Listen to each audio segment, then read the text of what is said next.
Those who didn't know how Israel operated and how it treated Palestinians, the rightful owners of the land, will have no excuse now because a brutal genocide is taking place by a barbaric occupation apparatus that likes to call itself a state. But a state it is not. It is neither decent nor legitimate because its foundations lay in the dispossession of the rightful owners of ancient stone houses, fields, shops, souks, mosques, churches, schools.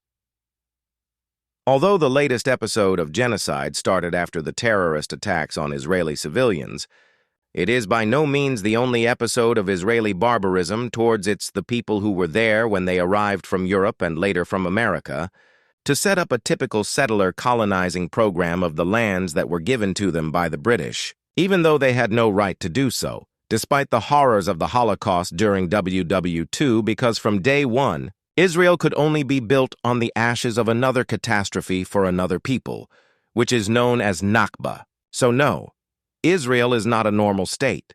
It couldn't be because it was created through acts of terrorism, mass murder, and dispossession of entire communities so that it can implant itself in its scars and wounds.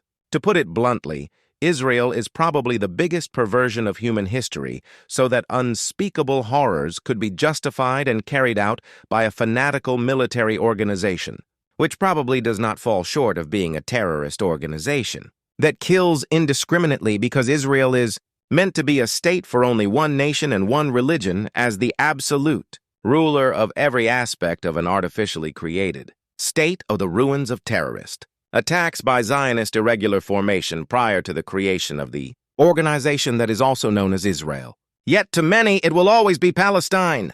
You cannot erase a country or a people even if you have powerful backers such as the USA, who are complicit in crimes against humanity together with the UK and some other of its puppy states in Europe. The tragedy of the Palestinian people has been going on for 77 years now. It was never just or justified, but it went on. People got used to it. The guilt about the Holocaust was still strong in Europe, and people thought that the genocide of the Palestinians must be accepted somehow. As perverse as that sounded, this became the norm. Let Israel do whatever they want because the Jews suffered so much. Yet very few people understood this utterly paradoxical situation. Very few people knew that Israel never represented Judaism or the Jewish people. On the contrary, many Jews are horrified of Israel's crimes against the Palestinians and against our entire humanity, because it uses their name to do something they never did in their history.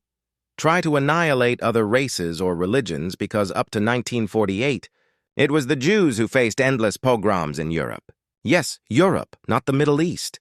They lived in peace with their Muslim and Christian Arab neighbors for centuries, those who hadn't left in the 1st century AD after Rome destroyed the Second Temple. So it is not surprising that supporting Israel is the most anti-Semitic thing you can do because it is turning the hatred of Jews into a global phenomenon, while until now it was predominantly a European disease. This is why Israel must be dismantled piece by piece to purge itself of its racist, genocidal, and a paranoid state in which it functions and be rebuilt as a place of equal citizens of all religions. Its current arrangement and institutions are almost no different from the racially pure institutions in Nazi Germany in principle and in practice. It is just the method of genocide that is different.